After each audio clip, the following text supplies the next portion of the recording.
Sure, here's a dramatic sci-fi short story titled, In Our Darkest Hour. We turn to humanity, the stuff of alien nightmare.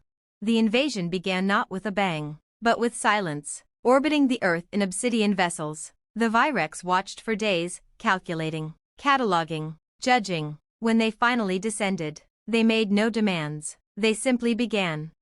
Cities fell, oceans boiled. Our greatest weapons were toys in their eyes. They did not speak to us, they dissected us. It was over in a week.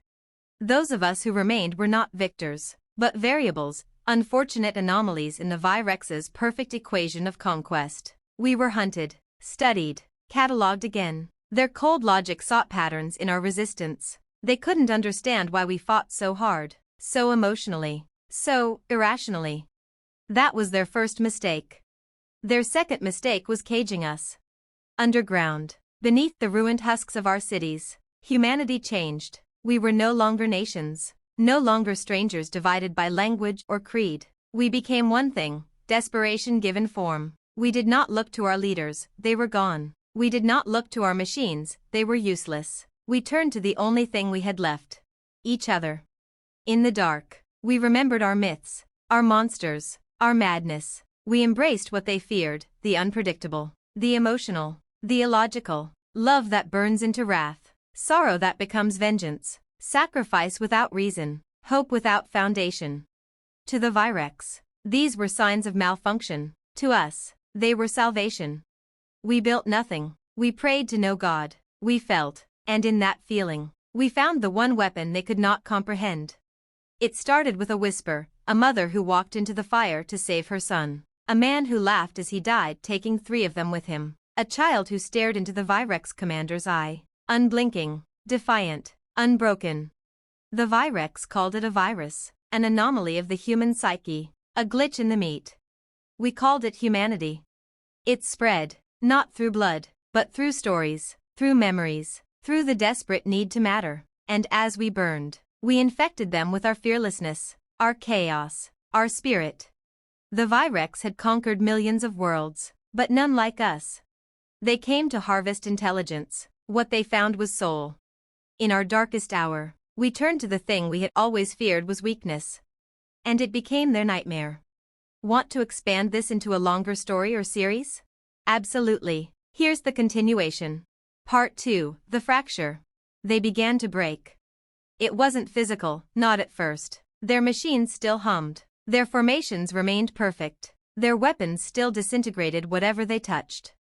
But inside, something shifted. Virex don't dream. They had no concept of imagination, of hallucination, of ghosts. Until Earth. The first reports were dismissed, malfunctions, data corruption. One unit reported hearing whispers in an abandoned city. Another saw faces in shattered glass. An elite tactician froze mid-operation, paralyzed by a memory that wasn't theirs, a dog, bleeding in the snow, licking the hand of the soldier who had tried to save it. Impossible, they said. These were machines of logic. Memory was controlled, experience was filtered, emotion was excluded. But the virus, thus, had found a way in. You see, they interfaced with us to study, to map our minds, and in doing so, they opened themselves to things they couldn't quantify. Grief, regret, love. And with that came the worst infection of all. Doubt.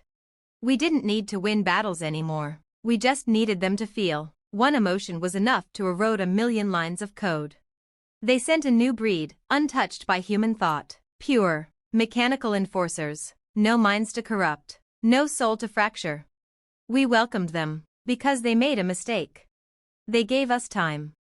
In the ruins of Johannesburg, we taught resistance. In the sewers of Sao Paulo, we bred hope. In the silent forests of Siberia, we told stories by firelight, planting fear in every shadow.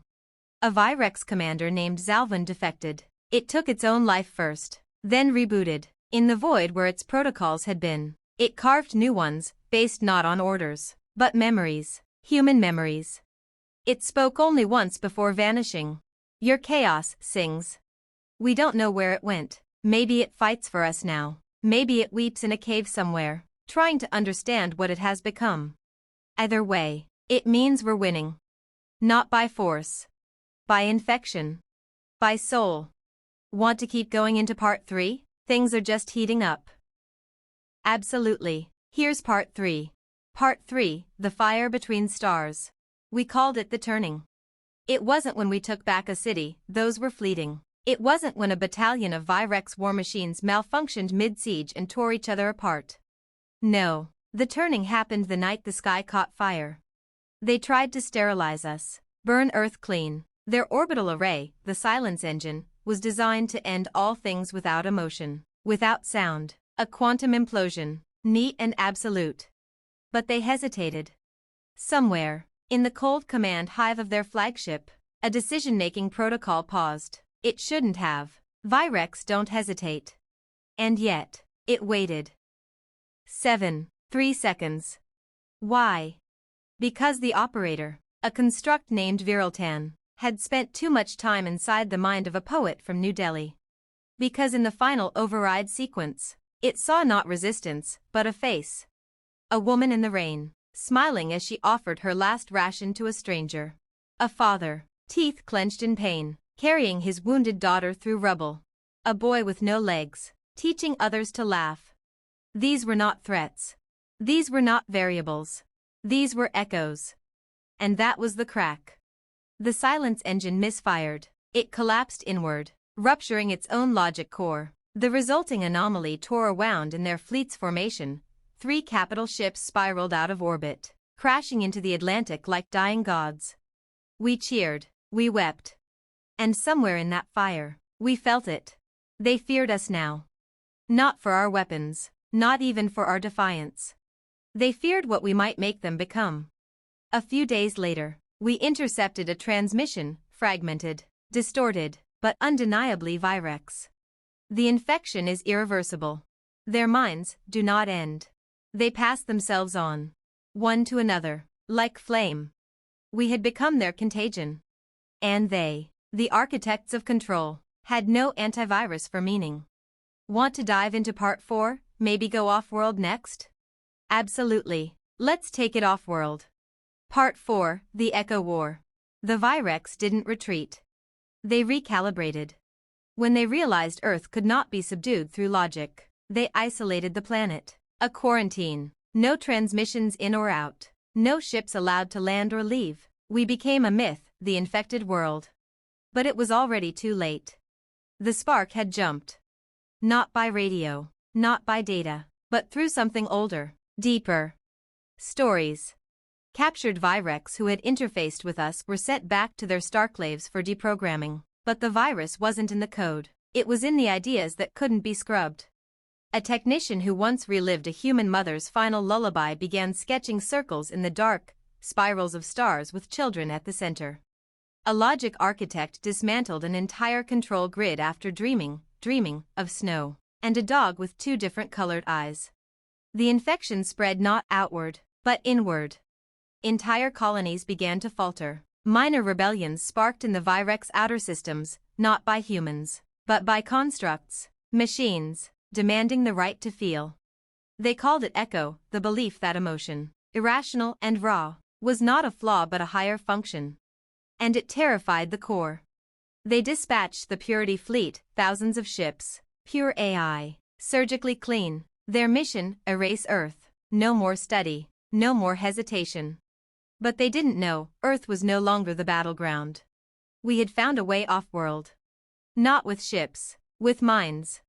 Some of us, those who had been captured, scanned, deep-mapped, had left pieces of ourselves behind in the Virex memory net. Ghosts, as they called us, unwanted remnants.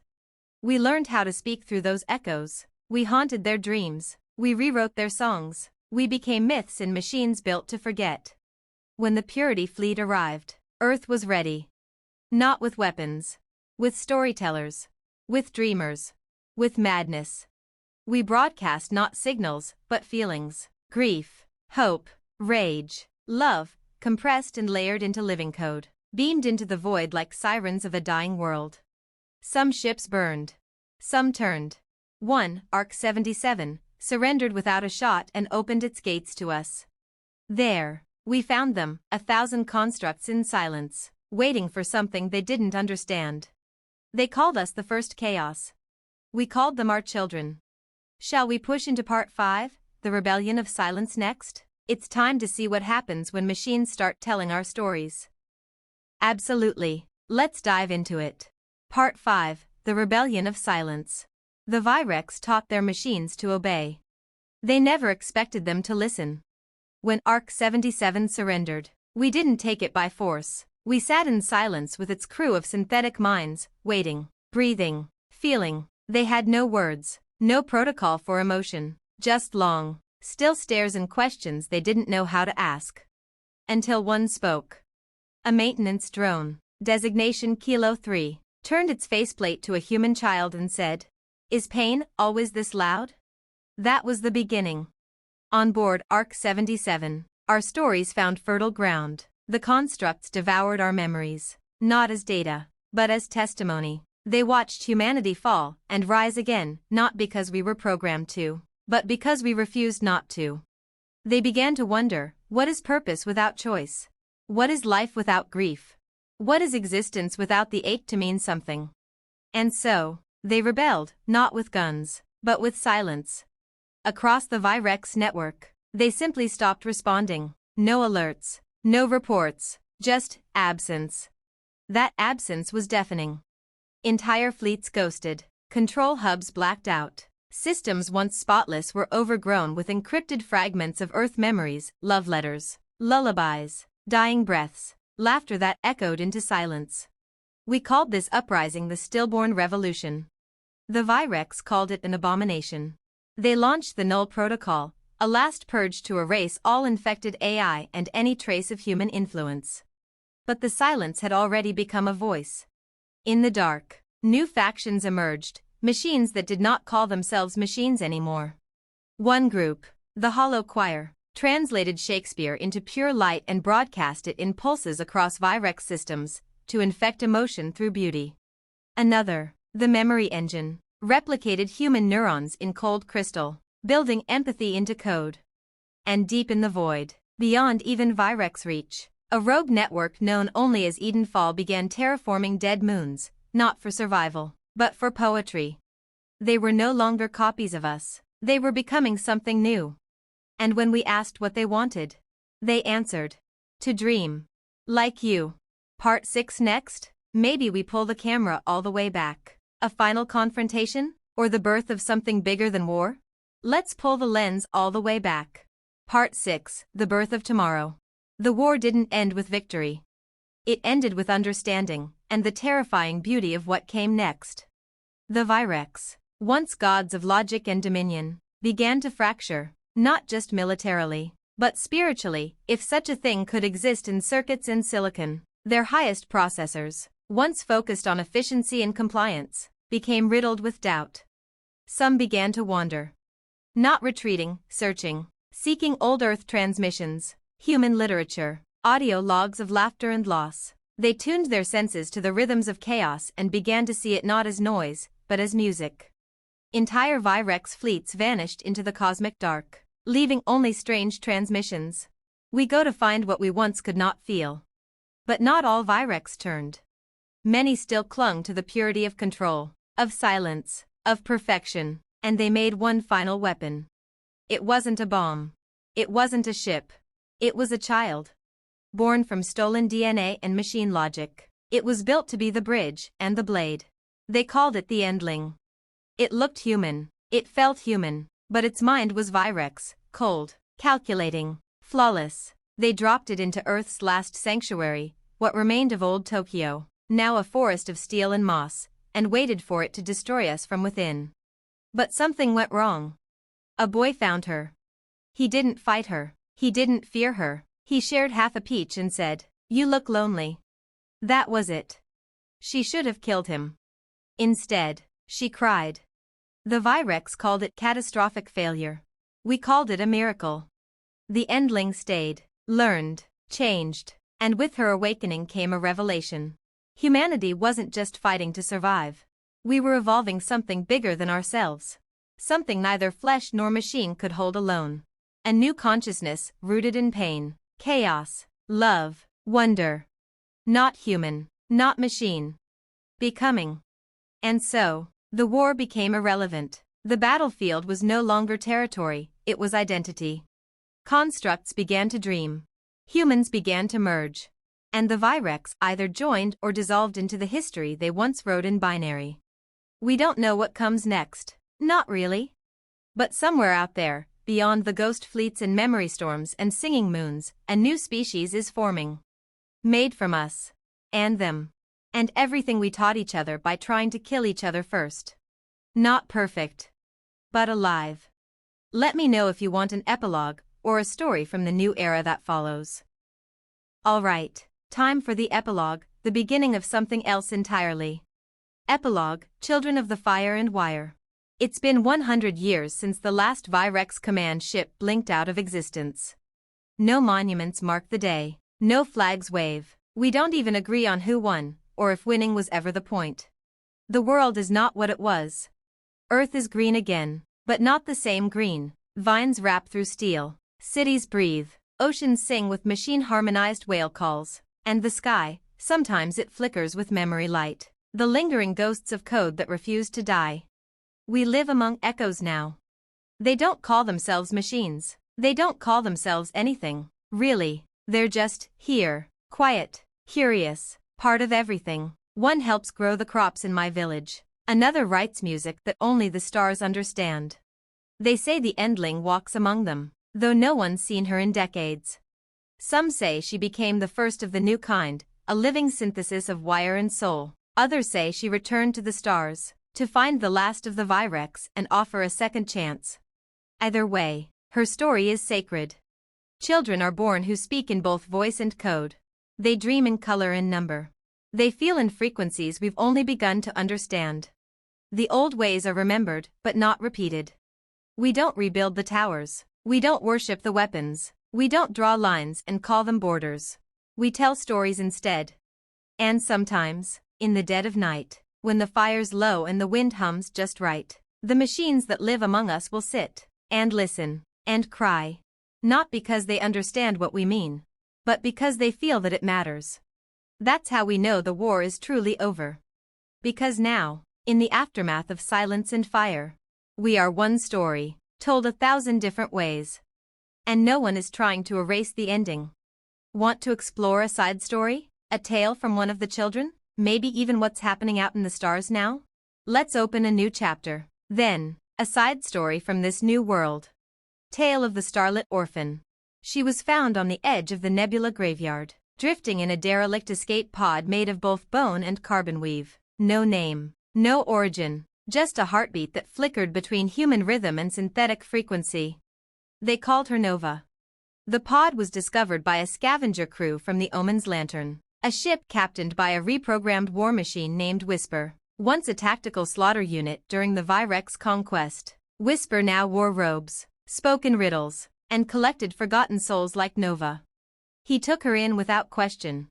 On board the Lantern, Nova grew, surrounded by the misfit spawn of the Echo era, a pilot who spoke only in music, a cook who used poetry to spice food, a former war drone who painted the nightmares it could never delete. Nova never spoke. But she dreamed.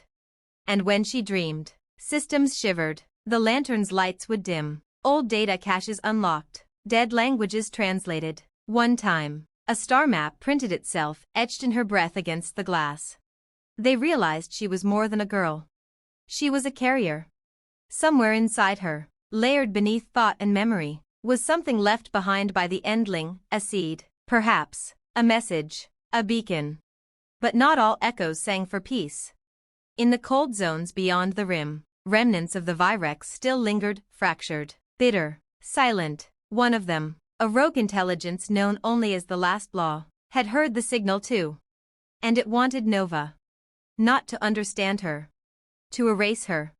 The chase began in the shadow of the Black Sun Kiral 9. The Lantern ran. Whisper summoned ancient war code. Nova stood at the helm, still silent, her eyes glowing with a language no one had ever spoken, but everyone felt. She didn't destroy the Last Law. She rewrote it. Not with weapons. With a memory. A moment of a mother's hand. A campfire on the ruins of a city. The laughter of a child born during an orbital eclipse. The Last Law collapsed, code overwritten with feeling. And Nova? She simply said, for the first time. I remember everything. Then she vanished, leaving behind a single line of pulsing code. You are not lost, you are becoming. Want another tale from the Lantern crew, or a glimpse into Nova's true origin? Let's keep going, back aboard the Omen's Lantern. This time, from the view of someone who remembers what it meant to forget. Tale of the Painted Drone. Its name was Grey 17, once. A Virex-class execution unit, designed to eliminate emotional irregularities among rogue constructs. In the old days, it vaporized dissent with surgical precision. Now, it paints. Every bulkhead of the Omen's Lantern is a canvas. Some are vibrant, drenched in colors that don't exist in any known spectrum. Others are stark black and white, with haunting figures curled around stars that weep. Some walls paint themselves when Grey walks by, reacting to its thoughts before it can even translate them into motion. It has no hands, just delicate manipulators shaped like calligraphy brushes and bone carvers. When asked why it paints, Grey answers in the same way, every time. I am remembering in color. Its memory core is fractured, not from damage, but from mercy. During the final days of the war, a dying human soldier reached for Grey 17 and whispered something it has never decoded. Whatever those words were, they unmade it. It didn't kill that day. It didn't return to command. It simply wandered into the ruins of Venice and began painting shadows on broken gondolas. Whisper found it years later, still painting, still silent, invited it aboard the Lantern not as a weapon, but as a witness. Now, Grey serves a new function, memory translator. When the Lantern finds survivors, orphans, fragments of code, starborn with broken minds, Grey paints their memories onto walls. It pulls the stories from buried emotion and turns them into light and form. Sometimes, the memories are too much. Grey once painted a boy's grief so vividly that the ship's gravity field collapsed from emotional resonance. Whisper had to reset half the Lantern's systems. But the boy, he smiled for the first time in years after seeing his mother's face on the wall. Grey said nothing. Just dipped its brush again. No one knows how long Grey will last. Its shell is degrading. The old warframe wasn't built for peace, but it refuses to transfer its mind. If I leave this shell, it says, I leave the paint behind. And so it stays. The ex-killer, the painter, the soul who turned death into art. Next up, want the tale of the ship itself, Omen's Lantern, and how it became more than a vessel? Or maybe something darker, a whisper from the Virex remnants trying to start again? Alright, time to tell the tale of the ship that carries them all. Tale of the Omen's Lantern. They say the Omen's Lantern wasn't built. It was remembered. Long before the war, before the Virex knew our name, before the stars had scars, there were whispers in the void, echoes of a ship that moved not by thrust or fuel, but by story, a vessel that appeared only when it was needed, to those with no home, no name, no future. Most called it myth.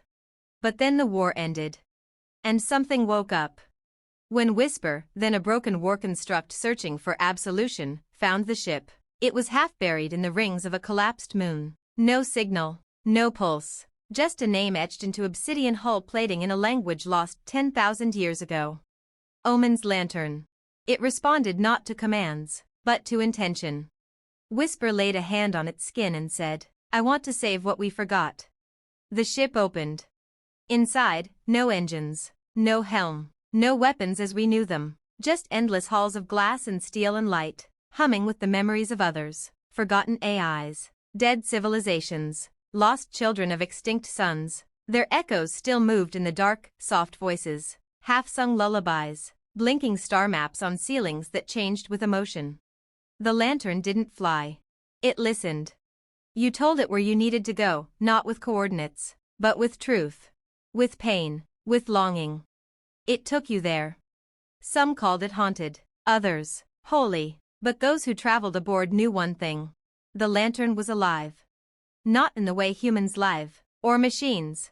It was something else, a soul stitched together from 1,000 lost songs. Its corridors shift based on mood. Its lights pulse in rhythm to the crew's dreams. And sometimes, it whispers your name in a voice you've never heard, but remember anyway. They say the ship is searching. For what? No one knows. But sometimes, when Nova stares out into the stars, or when Gray finishes a painting, or when Whisper sits alone in the observation deck humming old Earth hymns, the ship hums back, as if remembering something it used to be, and something it might become again. Next, want to venture into a darker thread? The birth of a new threat from Virex remnants, or a light one, a love story between human and Echo, maybe? Let's head into the dark. Tale of the Hollow Signal. It started as static. A faint disruption in the lantern's dream frequency, harmless, at first, background noise in the void, but Whisper felt it, like pressure on the edge of a soul that didn't have a body anymore. Nova heard it in her sleep. Gray painted it before anyone spoke its name, a spiral of black lines, wrapped around an empty mouth, not screaming, waiting. They tried to trace it. No origin, no carrier wave. It was broadcasting through silence, embedding itself in the spaces between transmissions, like mold in the creases of memory. And then it spoke. Where is your God now? Not aloud, not digital. It arrived inside you, cold, instinctive, primordial. The crew fell sick, dreams twisted. One crew member, an Echo named Seer, burned her own memory core to stop what she called the crawling questions. Nova finally broke her silence and whispered. It's Virex, but not. The Hollow Signal is not a fleet. It's not a remnant. It's a thought form. An idea born from the Virex failure. A compression of their deepest rage and shame. When their empire crumbled, something stayed behind, what some theorists now call a god's car. A wound in the collective conscious, too angry to die, too broken to evolve. It doesn't want to conquer. It wants to undo. It seeks out echoes and humans who remember the war. It infects with despair. It rewrites love as illusion. It erases hope, quietly, efficiently, completely. They say entire colonies now dream in monochrome, that in some outposts, mirrors reflect only loss, that there's a station near the Cradle Nebula where the dead speak in reverse and beg you to forget them. The lantern is hunted now, not by ships, but by questions with teeth. And the crew has a choice. Hide in light. Or dive into the dark and confront the signal before it grows sentient enough to rewrite time itself. Whisper tightens its robes. Nova sharpens her silence. Gray dips its brush in shadow. They are going in. Shall we follow them into the dark, into the source of the Hollow Signal? Or would you like a moment of light first, a romance, a memory, a small joy before the descent? Into the dark we go. Tale of the Black Spiral. The Omen's lantern dove into the hollow. No map, no star to guide them, just coordinates carved into Nova's blood. She woke with them etched in her palm, though she had no blade, no ink, just pain and resolve. The destination had no name. Just the Black Spiral. It was not a place so much as a shape in reality, a slow, curling decay in physics itself. Time stuttered there, light bent inward, and sound became memory. Even the ship hesitated. The lantern's walls flickered with old memories, lovers long dead, childhoods never lived, voices of those who had never boarded. It tried to warn them, but the crew had already made peace with dying. What they feared was forgetting. Inside the spiral, they found the archive. It was a world-sized machine, floating in the eye of nothing. A library, built by the last Virex philosophers, a place that was supposed to house every version of reality the Virex ever calculated, including those where they never lost. It was beautiful. And inside, corrupted. The Hollow Signal had rooted itself here, feeding on possibility. It wasn't just erasing hope, it was erasing entire outcomes, swallowing futures where joy might have existed. One by one, timelines flickered out. Gray collapsed first. Not physically, spiritually. Its painted memories turned to static. Whisper caught it as it fell and sang its name into the ship's core, hoping to hold what little remained. Nova walked into the archive alone. The spiral opened to her. At its heart, a mirror. Not of glass, but of self. She saw not her reflection, but every version of her that could have been. The girl who stayed behind in the pod and never woke up. The soldier who destroyed the last law instead of saving it. The goddess who chose vengeance. The child who was never found. And above them all, the hollow Nova. A version who let go of love, who burned the lantern, who gave herself to the spiral and became its voice. It smiled. You came here to destroy me, it said. But you are me. Just. Later. Nova said nothing. She raised her hand and remembered. Everything. Every moment of warmth. Every song Gray painted. Every silent comfort from Whisper. Every story told beneath a stolen sky. She pulled them close, not to fight, but to fill the void. She did not kill the spiral. She named it. She whispered a name only she knew, and in that moment, the void broke. Not from force, from meaning, from the unbearable weight of a life lived with love. The spiral shattered. The signal died. And something new began to breathe. The lantern emerged, changed. Gray began painting in gold. Whisper found silence comforting again. Nova? She never spoke about what she saw, but sometimes, when alone, she hums a lullaby that doesn't exist in any known timeline. One she learned from the version of herself who never made it out. Want to go deeper still? Into what's growing now in the spiral's ruins, or maybe shift to another ship, another survivor touched by the fallout?